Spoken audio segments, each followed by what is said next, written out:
This is Chapter 8 of C.S. Lewis's The Horse and His Boy. It's called In the House of the Tisroc, and I am Terry Bible Knight, your reader. "Oh, my father, know the delight of my eyes," began the young man, muttering the words very quickly and sulkily, and not at all as if the Tisroc were the delight of his eyes. "May you live forever, but you have utterly destroyed me.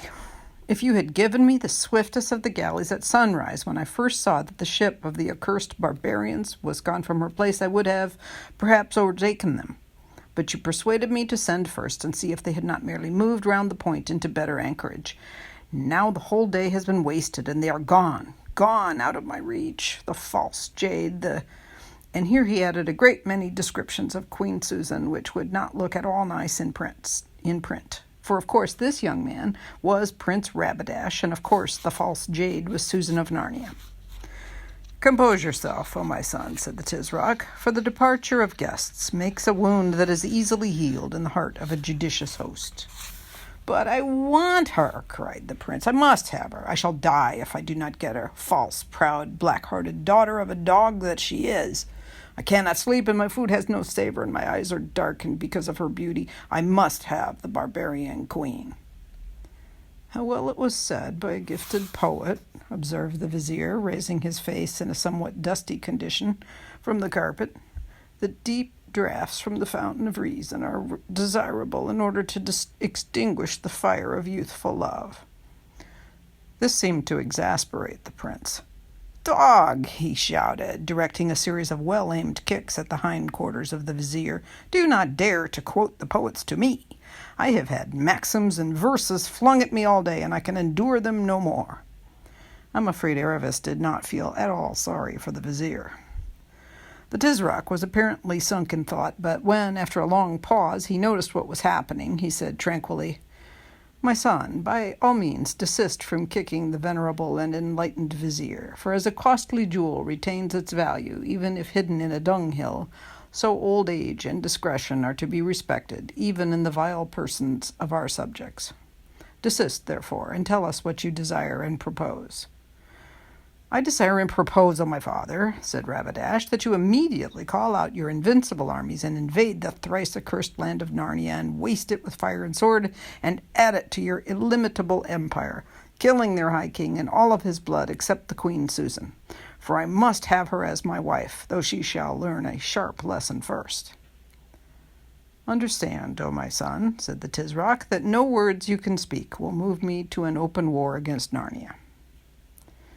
"If you were not my father, O ever-living Tisroc," said the prince, grinding his teeth, "I should say that was the word of a coward." "And if you were not my son, O most inflammable Rabadash," replied his father, "your life would be short and your death slow when you had said it." The cool, placid voice in which he spoke these words made Aravis's blood run cold. "But why, O my father?" said the prince, this time in a much more respectful voice. "Why should we think twice about punishing Narnia any more than about hanging an idle slave or sending a worn-out horse to be made into dog meat? It's not the fourth size of one of your least provinces. 1,000 spears could conquer it in 5 weeks. It is an unseemly blot on the skirts of your empire." "Most undoubtedly," said the Tisroc. "These little barbarian countries that call themselves free, which is as much to say idle, disordered, and unprofitable, are hateful to the gods and to all persons of discernment." "Then why have we suffered such a land as Narnia to remain thus long unsubdued?" "Know, O enlightened prince," said the Grand Vizier, "that until the year in which your exalted father began his salutary and unending reign, the land of Narnia was covered with ice and snow, and was moreover ruled by a most powerful enchantress." "This I know very well, O loquacious vizier," answered the prince, "but I know also that the enchantress is dead, and the ice and snow have vanished. So Narnia is now wholesome, fruitful, and delicious." "And this change, O most learned prince, has doubtless been brought to pass by the powerful incantations of those wicked persons who now call themselves kings and queens of Narnia." I am rather of the opinion, said Rabadash, that it has come about by the alteration of the stars and the operation of natural causes. All this, said the Tisroc, is a question for the disputations of learned men. I will never believe that so great an alteration, and the killing of the old enchantress, were effected without the aid of strong magic. And such things are to be expected in that land, which is chiefly inhabited by demons in the shape of beasts that walk like men, and monsters that are half man and half beast. It is commonly reported that the High King of Narnia, whom may the gods utterly reject, is supported by a demon of hideous aspect and irresistible malevolence, who appears in the shape of a lion. Therefore, the attacking of Narnia is a dark and doubtful enterprise, and I am determined not to put my hand out farther than I can draw it back. How blessed is Calorman, said the vizier, popping up his face again, on whose ruler the gods have been pleased to stow prudence and circumspection. Yet, as the irrefutable and sapient Tisroc has said, it is very grievous to be constrained to keep our hands off such a dainty dish as Narnia. Gifted was that poet who said— But at this point Ahashta noticed an impatient movement of the prince's toe and became suddenly silent. It is very grievous, said the Tisroc in his deep, quiet voice. Every morning the sun is darkened in my eyes, and every night my sleep is the less refreshing, because I remember that Narnia is still free. Oh, my father, said Rabadash, how if I show you a way by which you can stretch out your arm to take Narnia and yet draw it back unharmed if the attempt prove unfortunate? If you can show me that, O Rabadash, said the Tisroc, you will be the best of sons. Hear then, O father, this very night and in this hour I will take but 200 horse, and ride across the desert, and it shall seem to all men that you know nothing of my going. On the second morning I shall be at the gates of King Loon's castle of Anvard in Archenland. They are at peace with us and unprepared, and I shall take Anvard before they have bestirred themselves. Then I will ride through the pass above Anvard and down through Narnia to Cair Paravel. The High King will not be there. When I left them, he was already preparing a raid against the giants on his northern border. I shall find Cair Paravel, and most likely, with open gates, and ride in. I shall exercise prudence and courtesy, and spill as little Narnian blood as I can. And what then remains but to sit there till the Splendor Hyaline puts in, with Queen Susan on board, catch my strayed bird as she sets foot ashore, swing her into the saddle, and then ride back to Anvard. But is it not probable, O my son, said the Tisroc, that at the taking of the woman either King Edmund or you will lose his life? They will be a small company, said Rabadash, and I will order 10 of my men to disarm and bind him, restraining my vehement desire for his blood, so that there shall be no deadly cause of war between you and the High King. And how if the Splendor Hyaline is at Cair Paravel before you? I did not look for that with these winds, O my father. And lastly, O my resourceful son, said the Tisroc, you have made clear how all this might give you the barbarian woman, but not how it helps me to the overthrowing of Narnia. Oh, my father, can it have escaped you that, though I and my horsemen will come and go through Narnia like an arrow from a bow, yet we shall have Anvard forever? And when you hold Anvard, you sit in the very gate of Narnia, and your garrison in Anvard can be increased by little and little till it is a great host. This is spoken with understanding and foresight. But how do I draw back my arm if all this miscarries? You shall say that I did it without your knowledge, and against your will, and without your blessing, being constrained by the violence of my love and the impetuosity of youth. And how if the High King then demands that we send back the barbarian woman, his sister? Oh, my father, be assured that he will not. For though the fancy of a woman has rejected this marriage, the High King Peter is a man of prudence and understanding, who will in no way wish to lose the high honor and advantage of being allied to our house, and seeing his nephew and grandnephew on the throne of Calorman.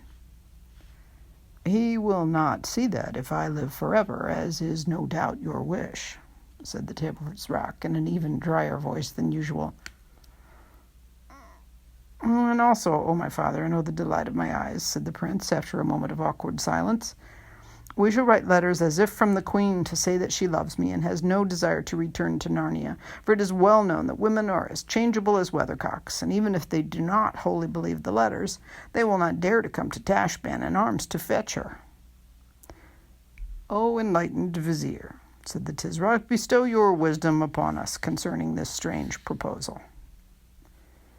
"O eternal Tisroc," answered Ahashta, "the strength of paternal affection is not unknown to me, and I have often heard that sons are in the eyes of their fathers more precious than carbuncles. How then shall I dare freely to unfold to you my mind in a matter which may imperil the life of this exalted prince?" "Undoubtedly you will dare," replied the Tisroc, "because you will find that the dangers of not doing so are at least equally great." "To hear is to obey," moaned the wretched man. "Know then, O most reasonable Tisroc, in the first place, that the danger of the prince is not altogether so great as might appear. For the gods have withheld from the barbarians the light of discretion, as that their poetry is not, like ours, full of choice apothegms and useful maxims, but is all of love and war. Therefore nothing will appear to them more noble and admirable than such a mad enterprise as this. Wow!" For the prince, at the word mad, had kicked him again. "Desist, O my son," said the Tisroc, "and you, estimable vizier, whether he desists or not, by no means allow the flow of your eloquence to be interrupted, for nothing is more suitable to persons of gravity and decorum than to endure minor inconveniences with constancy." "To hear is to obey," said the vizier, wiggling himself around a little so as to get his hinder parts further away from Rabadash's toe. "Nothing, I say, will seem as pardonable, if not estimable, in their eyes as this hazardous attempt, especially because it is undertaken for the love of a woman. Therefore, if the prince by misfortune fell into their hands, they would assuredly not kill him. Nay, it may even be that, though he failed to carry off the queen, yet the sight of his great valor and of the extremity of his passion might incline her heart to him." "This is a good point, old babbler," said Rabadash. "Very good, however it came into your ugly head." "The praise of my masters is the light of my eyes," said Ahashta. "And secondly, O Tisroc, whose reign may and must be interminable, I think that with the aid of the gods it is very likely that Anvard will fall into the prince's hands, and if so, we have Narnia by the throat." There was a long pause, and the room became so silent that the two girls hardly dared to breathe. At last the Tisroc spoke. "Go, my son," he said, "and do as you have said, but expect no help nor countenance from me. I will not avenge you if you are killed, and I will not deliver you if the barbarians cast you into prison. And if, either in success or failure, you shed a drop more than you need of Narnian noble blood, and open war arises from it, my favor shall never fall upon you again, and your next brother shall have your place in Calormen. Now go. Be swift, secret, and fortunate. May the strength of Tash, the inexorable, the irresistible, be in your sword and lance." "To hear is to obey," cried Rabadash, and after kneeling for a moment to kiss his father's hands, he rushed from the room. Greatly to the disappointment of Erebus, who was now horribly cramped, the Tisroc and the vizier remained. "O vizier," said the Tisroc, "is it certain that no living soul knows of this council we three have held here tonight?" "Oh, my master," said Ahashta, "it is not possible that any should know. For that very reason I proposed, and you in your infallible wisdom agreed, that we should meet here in the old palace where no council is ever held, and none of the household has any occasion to come." "It is well," said the Tisroc. "If any man knew, I would see to it that he died before an hour had passed. And do you also, O prudent vizier, forget it. I sponge away from my own heart and from yours all knowledge of the prince's plans. He is gone without my knowledge or my consent, I know not whither, because of his violence and the rash and disobedient disposition of youth. No man will be more astonished than you and I to hear that Anvard is in his hands." To hear is to obey, said Ahashta. That is why you will never think, even in your secret heart, that I am the hardest-hearted of fathers who thus send my firstborn son on an errand so likely to be his death, pleasing as it must be to you who do not love the prince, for I see into the bottom of your mind. O impeccable Tisroc, said the vizier, in comparison with you I love neither the prince, nor my own life, nor bread, nor water, nor the light of the sun. Your sentiments, said the Tisroc, are elevated and correct. I also love none of these things in comparison with the glory and strength of my throne. If the prince succeeds, we have Archenland, and perhaps hereafter Narnia. If he fails, I have 18 other sons. Rabadash, after the manner of the eldest sons of kings, was beginning to be dangerous.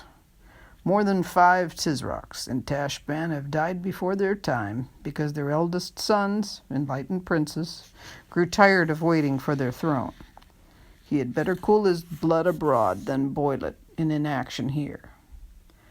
And now, O excellent vizier, the excess of my paternal anxiety inclines me to sleep. Command the musicians to my chamber. But before you lie down, call back the pardon we wrote for the 3rd cook. I feel within me the manifest prognostics of indigestion. To hear is to obey, said the Grand Vizier. He crawled backwards on all 4s to the door, rose, bowed, and went out. Even then the Tisroc remained seated in silence on the divan until Aravis almost began to be afraid he had dropped asleep. At last, with a great creaking and sighing, he heaved up his enormous body, signed to the slaves to precede him with the lights, and went out. The door closed behind him, the room was once more totally dark, and the 2 girls could breathe freely again. And that's the end of Chapter 8.